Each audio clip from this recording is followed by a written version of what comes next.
Hey everyone, and welcome back to another World of Warcraft video. Something strange is almost certainly happening with Wrathion.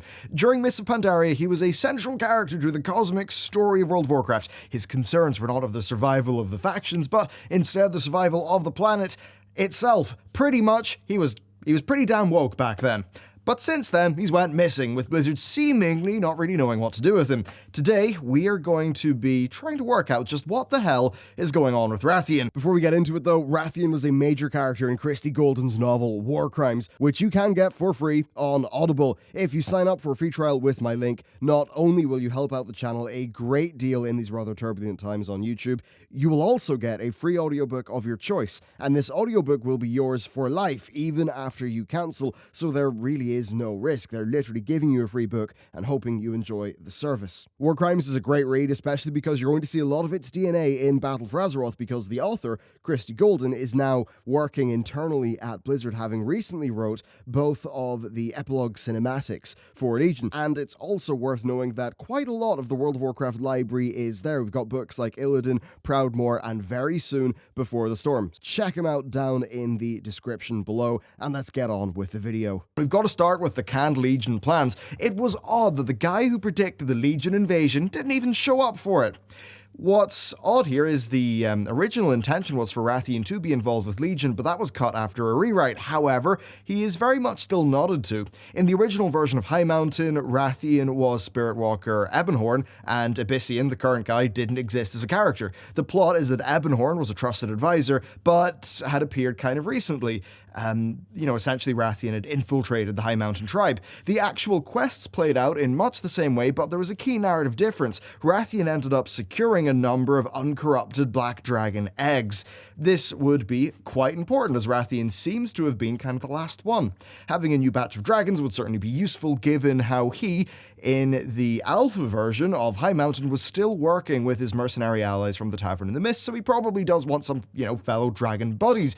Blizzard did end up cutting this storyline though, stating that it felt strange for Ratheon to have effectively become this trusted advisor in pretty much no time. Now, the rewritten script still alludes to him. That's the important thing. While the quests don't really change that much from their alpha versions, the mention of uncorrupted black dragon eggs is gone, however not in a way that Blizzard could not introduce it later, and there's an important BFA thing there. So later on during our assault on Neltharion's lair, Spirit Walker Ebonhorn departs early. He says he has family matters to attend to. Now, as far as I know, this can only mean Ratheon. And also, do you not find it strange that Ebonhorn left before we defeated Dargul? And, he seemed to be on his own mission as we were going through that dungeon.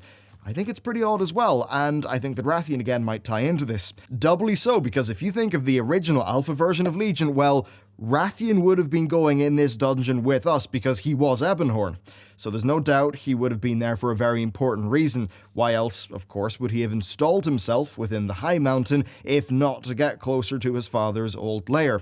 We really don't know what he planned to do there, of course. In the original plot, the questing already had him making off with a stack of uncorrupted eggs, so what else could the guy be looking for?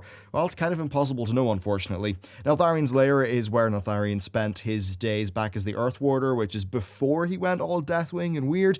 It's also where Neltharion, of course, fell prey to all the whisperings of N'Zoth initially, which has now been overtly confirmed in Chronicle. Now, as for what Abyssian's doing in Neltharion's lair, I'm not sure, but perhaps he was able to, for an example, find some uncorrupted black dragon eggs, which, could fill a part of Ratheon's old plot, and again, that ties into something important with BFA.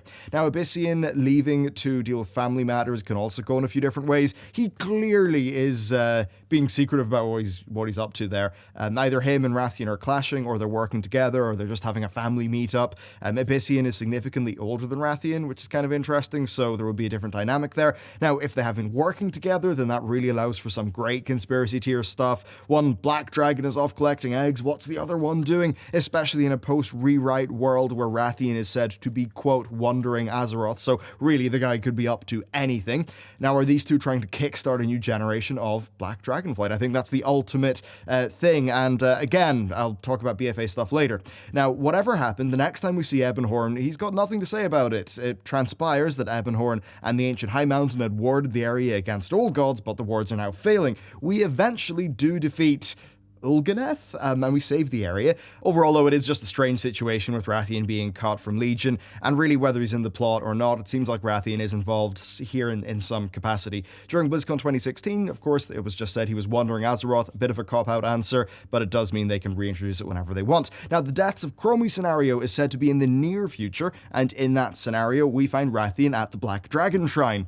Why would he be there? Well, again, it's not unreasonable to think he's trying to do something with the Black Dragonfly to set it up again, and it would probably come in handy to have the place cleared of demons for him, which we kind of do. Let's put that to the side for a second and talk about something odd with Ratheon, because when you think about it, Ratheon predicting the Legion invasion is so bizarre, because he caused it.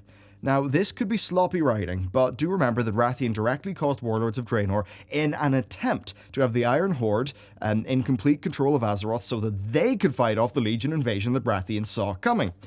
But of course, the Legion invasion only happened because the Iron Horde got their arses kicked, and then the Legion used alternate universe Gul'dan to spearhead the invasion to Azeroth. It completely makes you wonder whether Blizzard have just bolted this whole thing together haphazardly, maybe if it's a commentary on the worth of prophecies and visions, or if the Legion had just been planning a traditional invasion anyway, and Ratheon happened to give them something interesting to play with when it comes to Gul'dan.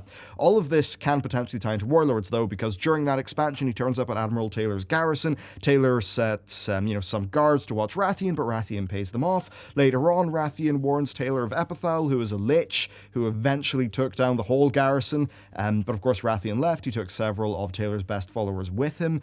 And then Ratheon later appears when we are taking the Fell Tomes from Hellfire Citadel to Khadgar. Now, Ratheon is found to be perched on a Kirintor banner in his whelp form, but he just flaps away so as to not get noticed. This is important because this is the quest in which Cortana flips her allegiance and tries to kill us.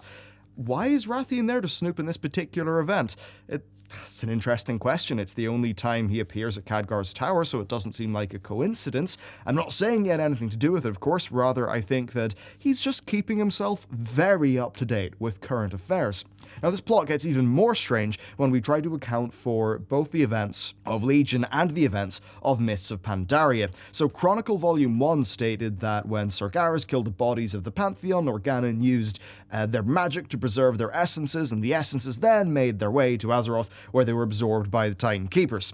Most of the Keepers didn't really know what to make of this sudden surge of energy that they felt, but Raden, he knew what happened, and it just so happened that he had absorbed the essence of Aman'Thul. Leishan, of course, later on steals that essence of Aman'Thul for himself, and then much later on, players kill Leishan, and we take our little carving knife out, and we rip Leishan's heart out, and Ratheon just eats it. Now, in doing so, he absorbs the essence of Lei Shen, he rises up into the air, he starts talking about how he can see all the cosmos, how we must protect the final Titan, all of that stuff, and then he lands back on the ground, not fully remembering any of it. Here's the question, though. How did the spirit of Aman'Thul make its way from Ratheon to Argus in 7.3? The same question goes for the other Titans, I suppose.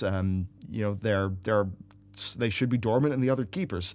Did Iminar the Soul Hunter just sort of, be really stealthy and sort of pull a heist with nobody noticing? Somehow I doubt it. There's something very strange there. It's either a massive retcon or there's some bizarre explanation that needs to be done, because right now it really doesn't make sense. I suppose what's odd about all of this is that with Ratheon, we don't really know where he is as a character because we haven't actually seen him, we've just got hints.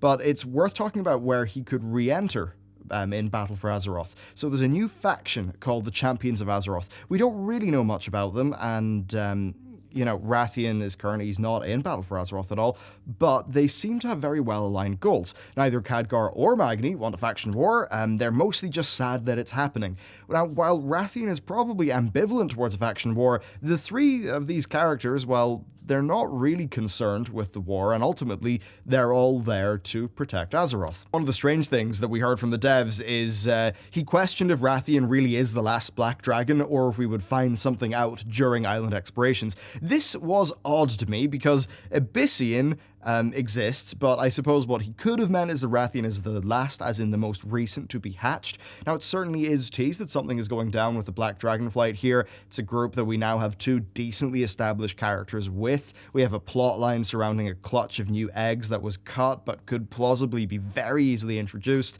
And I suppose if Ratheon does come back, I'd be interested in seeing what's his relationship with Anduin, given how Anduin has changed as a character and has to sort of man up a little bit more, so to speak. Wrathion also was found in the BlizzCon build of Battle for Azeroth in the Alliance embassy in Stormwind, which is quite strange, but then that was cut. Overall, I suppose, it's quite the mystery. Wrathion, he has got a potential to be a great character, and I think it's just a question of Blizzard finding a good place to fit him into the plot. Until then, though, he's interesting in a video like this because he's a mystery box. He's not really a character at this stage. He's just this concept. They pepper him in here and there. I almost wouldn't be surprised if they included him in that Battle for Azeroth BlizzCon build in the embassy just to drum up a bit of hype and get people talking. That might be a cynical view, but that's the thing with Ratheon.